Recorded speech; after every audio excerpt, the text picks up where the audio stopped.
Have you ever wondered how close you've come to danger without even realizing it? At Shivering Vault, we take you there, one story at a time. But before you drift off, consider liking this video and commenting where you're watching from. Now, let's dive into these chilling stories.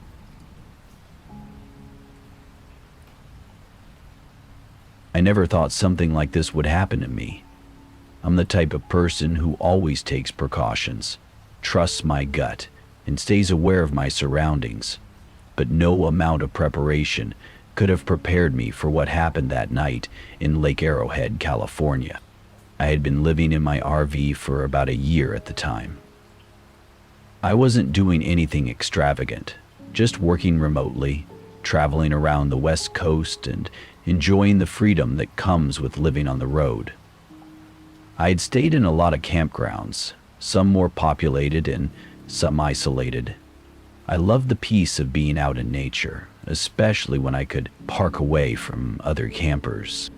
This particular night, I had parked in a quieter spot near the woods, away from the main road. It was late October, so most of the summer tourists had already left, and the campground was almost empty.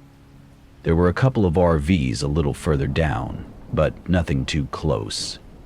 I had the whole night to myself, and that's exactly how I liked it. Around 9 p.m.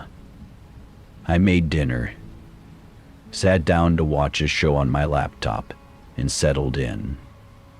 The windows were closed, and the inside of the RV was warm. The small lamp on the table casting a soft glow over everything. Everything felt calm and safe. But then around 11 p.m. I heard the knock. At first I thought I'd imagined it. It was soft, almost tentative, like someone didn't want to disturb the peace too much. But then it came again. I froze. My heart skipped a beat. I wasn't expecting anyone. I hadn't seen a soul for hours, and this late at night? Who would be knocking on my door in the middle of nowhere? I cautiously got up and went to the small peephole in the door, but it was too dark outside to see anything. I could make out shapes moving outside, but nothing specific. I felt that prickling sensation in the back of my neck, the kind you get when something isn't right, but I tried to shake it off. "Who's there?" I called out, my voice shaking a little. A man's voice responded almost immediately. "Hey, sorry to bother you. My car broke down just up the road. Can I use your phone to call for help?" I was confused. There were a few other RVs around, and if his car had really broken down, why hadn't he gone to one of them? It didn't make sense. "Where's your car?" I asked, trying to sound calm. "Just a little ways up the road," he answered. "I didn't see anyone else around, and I was hoping I could just use your phone." I didn't buy it. I knew there were at least 2 other RVs not far from me, and there were other campers on the main road. Why come all the way to me, especially at this hour? The more I thought about it, the more something felt wrong. "I'm sorry, but I can't help you," I said, trying to keep my voice steady. "You should try the other RVs. They might be awake." There was a long pause. Too long. I could hear the man shifting outside, his footsteps moving back and forth. Then he said something that made my skin crawl. "Are you sure? I really don't want to be out here much longer. It's freezing, and I could really use a hand." I had the sudden urge to lock the door, to grab something to defend myself, but I didn't want to overreact. I took a deep breath and said, "I'm sorry. I'm just trying to relax tonight. Please leave." I thought that would be the end of it, but then the situation turned worse. Much worse. I heard him step closer to the door, his voice now lower and more insistent.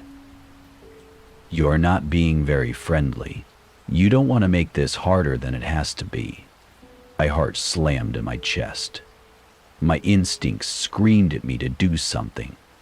Anything. I stepped back from the door, keeping my eyes on the handle. I could see the shadow of him through the small window, pacing back and forth. "Listen," I said, trying to sound tougher than I felt. "I've already told you I can't help. Please, just go." And then the door handle started rattling. My blood ran cold. He was trying to open it. My RV is old, but I made sure to lock it when I got inside, especially at night. But hearing the handle turn, feeling the slight jolt as he tried to force his way in, it terrified me. Backed away from the door, my mind racing. I couldn't think straight. I didn't know if I should call the cops or try to confront him. I knew that if he got in, I wouldn't be able to handle him on my own. Before I could make up my mind, there was a loud thud against the door. I jumped back, the sound reverberating through the thin walls of the RV. Whoever this guy was, he wasn't leaving. My hands were shaking as I grabbed the first thing I could find, a heavy flashlight. It wasn't much, but it was something. I tried to steady my breath, but then the door suddenly flew open. He wasn't just trying to open it. He had forced his way in. He pushed through the door so hard that it slammed into the wall behind it, and there he was, standing in front of me. I was frozen for a moment. He was tall, probably around 6'2" or 6'3", wearing a dark hoodie and jeans. His face was partially obscured by the hood, but I could make out a couple of tattoos on his neck. His eyes were wide, almost wild. I didn't even think, I just reacted. I swung the flashlight as hard as I could, connecting with his shoulder. He grunted, stumbling back, but didn't fall. He grabbed my wrist with one hand, trying to yank the flashlight away from me. I could feel my pulse pounding in my ears. I didn't know what to do. I just knew I had to get away from him. I kicked, trying to break free, but he was stronger. His grip tightened on my arm, and I felt panic rise in my chest. That's when I saw it. A small kitchen knife on the counter, just a few feet away. I didn't hesitate. I grabbed it, my hand trembling, and with all the force I could muster, I stabbed it toward his chest. I don't know if it hit him, but it was enough to make him pull back. He cursed under his breath and backed toward the door, looking almost surprised that I'd fought back. I wasn't waiting for him to think it over. I slammed the door shut as hard as I could and locked it. My hands were shaking as I grabbed my phone, dialing 911. I didn't even know if he was still out there, but I wasn't taking any chances. The cops arrived within 20 minutes, but by then, the man was gone. They found a few footprints in the dirt outside. That was it. No sign of him. I ended up leaving the campground the next morning. I didn't feel safe there anymore, and I wasn't sure I'd ever feel safe staying alone in an RV again. Every time I think about it, my heart races. I keep wondering what would have happened if I hadn't fought back, if I hadn't grabbed that knife. I don't know if this guy was just some random creep or if he had other plans, but I can tell you one thing. I'll never take my safety for granted again. To anyone out there who camps or travels alone, please be cautious. There's always someone out there watching, waiting for an opportunity. And when that opportunity comes, it's up to you to make sure you're ready.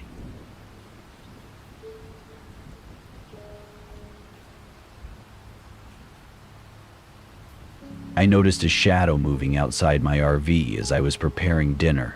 At first I thought it was nothing, just the flicker of a tree swaying in the wind, or maybe an animal passing through. But then it came back. A shape.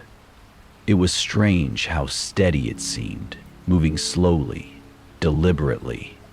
I had parked my RV at a small, secluded campground near Shasta Lake, California.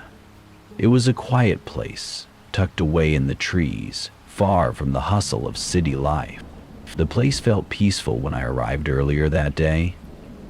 It was off-season, so the campground was nearly empty, which was fine by me.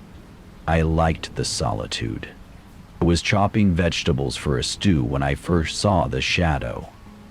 My hands froze for a second, the knife mid-air. I brushed it off. Probably just a deer, I thought. I kept my eyes on the stove, trying to stay focused. But there it was again, closer this time. The figure wasn't moving like a normal person would. More like it was carefully pacing just outside the window. I could see the silhouette through the thin curtains. I quickly stepped away from the counter, suddenly feeling uneasy. I don't know why, but my first instinct wasn't to call the campground office or grab my phone. It was just a feeling of dread creeping over me, something I couldn't quite explain. I grabbed my flashlight and approached the small kitchen window, trying to get a better look. I squinted into the darkness, but couldn't make out any details. Just a shape standing outside. It was too still, too silent. I could feel my pulse quickening. "Hello?" I called out, forcing my voice to stay calm. "Do you need something?" I had no idea who it might be. Maybe someone else staying in the campground. There was no answer, no movement. It just stood there, motionless. I took a deep breath and opened the RV door, telling myself that I was just overthinking it. But the moment the door creaked open, the figure bolted, running into the trees. My heart skipped a beat as I stepped outside, shining the flashlight in the direction they had gone. All I could see were shadows. The air felt thick, oppressive. I tried to call out, but the words caught in my throat. I stood there for what seemed like forever, listening to the distant sound of leaves crunching as the person moved deeper into the woods. But they were gone, just like that. I turned and went back inside, locking the door behind me. The rest of the night passed without incident, but I couldn't shake the feeling that I was being watched. Every so often I glanced out the window, hoping I was just imagining things. It wasn't like me to get so paranoid, but something about that encounter had unsettled me. I kept my RV door locked, double-checked the windows, and even wedged a chair under the handle, just to be safe. But still, I couldn't sleep well. The quiet of the night was suffocating, the silence too thick to ignore. Around 2 a.m., I woke up to a strange sound. It was soft at first, almost like a tapping. I assumed it was rain, or maybe the wind hitting the side of the RV. But as I listened more closely, I realized the tapping was rhythmic, deliberate. It wasn't coming from the roof, but from the side of the RV. Close, as if someone was standing right outside. I felt my blood run cold. My heart started pounding in my chest. I didn't move. I just lay there, listening. The tapping continued for a few more seconds before it stopped. The silence that followed was even more disturbing. I could hear the pounding of my own heartbeat in my ears. I wanted to get up, to look out the window, but I couldn't bring myself to do it. What if it was the same person from earlier? The next sound was the worst. Footsteps. Slow, methodical, walking around the RV, pacing, just out of sight. It was like they were circling the RV, studying it, watching. I held my breath, straining to hear. I knew I wasn't imagining it. Someone was outside, and they weren't just passing through. I heard something scrape against the side of the RV. It wasn't a branch or an animal. It sounded like a knife, or something sharp dragging along the metal. I could feel the hairs on the back of my neck stand up. Whoever it was wasn't just making noise for no reason. They were trying to get my attention. I didn't want to make any noise, but my mind raced, I thought about my options. Should I just stay quiet, hope they'd go away? What if they were trying to break in? I was in the middle of nowhere, far from help. Then the scraping sound stopped, and I thought maybe it was over, maybe they left. But then just as I was starting to breathe easier, I heard a loud crash, glass shattering. I jumped out of bed, my heart leaping into my throat. I didn't know what to do. I grabbed the nearest thing I could find, a heavy flashlight, and crept to the window. That's when I saw the figure again, closer this time. They were standing at the back of the RV, near the window where I had left the blinds cracked. The person reached down and tried the handle. The RV door was locked, but I knew it wouldn't stop them for long. I could hear them fumbling with the lock, trying to force it open. I could feel panic rising in my chest. I knew I had to do something. My eyes flicked to the corner of the room where I had installed a loud alarm. It was just a precaution, but I never thought I'd need to use it. I grabbed the remote, pressed the panic button, and held my breath. The sound that erupted from the alarm was deafening, a shrill, ear-piercing noise that filled the entire RV. For a second, everything stopped. I heard the person curse, then the sound of their feet pounding against the ground as they ran away. I didn't dare move. I stayed still, listening to the silence that followed. My heart was still racing, and I couldn't shake the feeling that they were still out there, watching. I didn't sleep at all that night. I just kept the alarm remote in my hand, waiting for any sign that they'd return. In the morning, I packed up and left as quickly as I could. I didn't report it to the police. I didn't even know who to describe. All I knew was that I wasn't sticking around to find out. To this day, I don't camp alone anymore. Every time I think about that night, I feel a chill.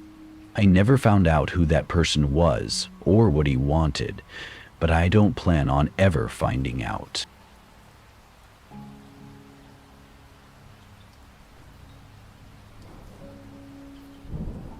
I don't even know where to start, but this happened a couple of weeks ago when I was camping alone near Big Bear Lake in California.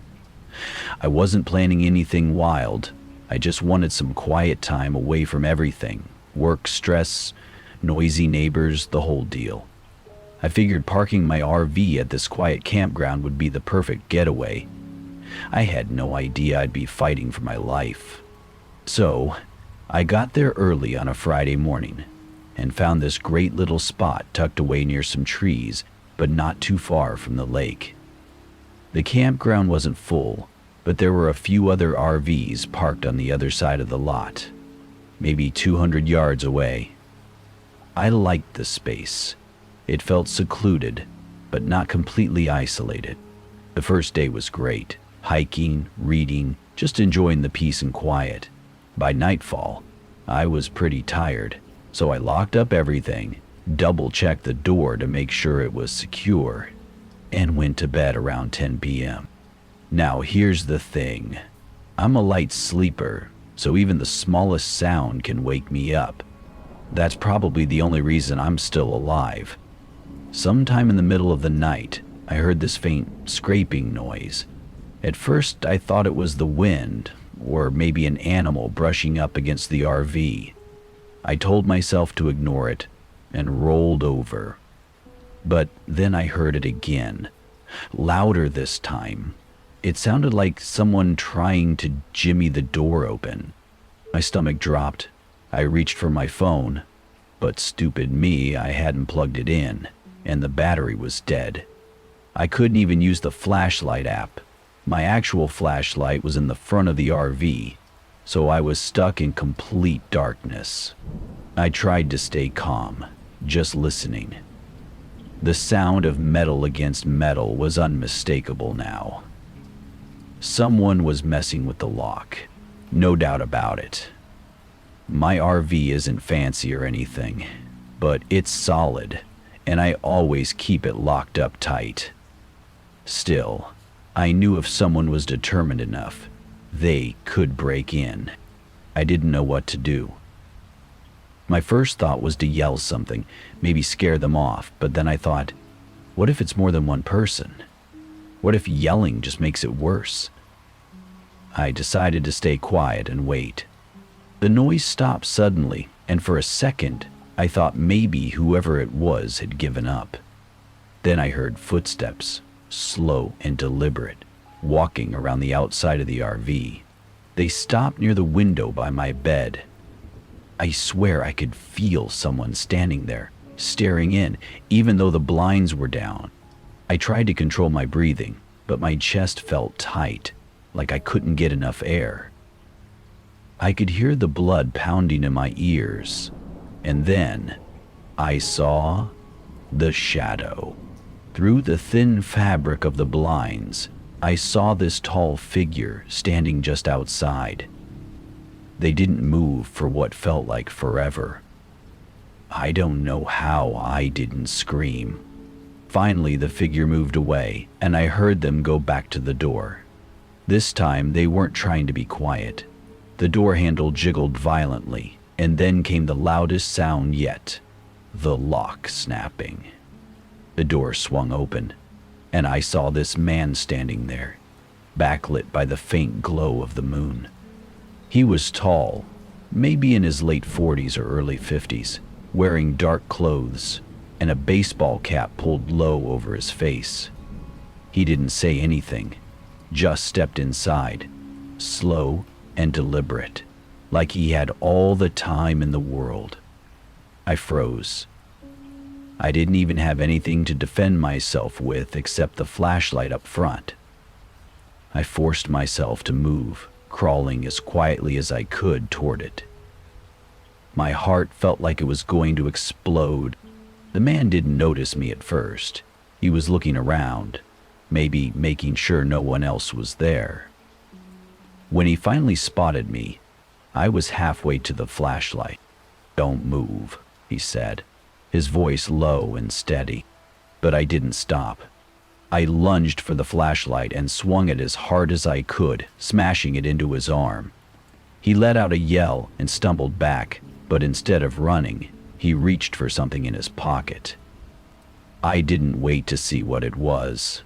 I hit him again, this time in the face, and he finally bolted, running out of the RV and into the woods. I locked the door behind him and sat there shaking, trying to process what just happened. I didn't sleep the rest of the night. As soon as the sun came up, I drove straight to the nearest police station. They searched the woods near the campground but came up empty. I still don't know who he was or what he wanted. All I know is that I'm never camping alone again. That's it for today's tale from Shivering Vault. If you have a story worth sharing, drop it in the comments or send it our way. Don't forget to subscribe and share with your fellow thrill seekers. As always, the Shivering Vault thanks you for unlocking today's tale. Until next time, the vault awaits your return.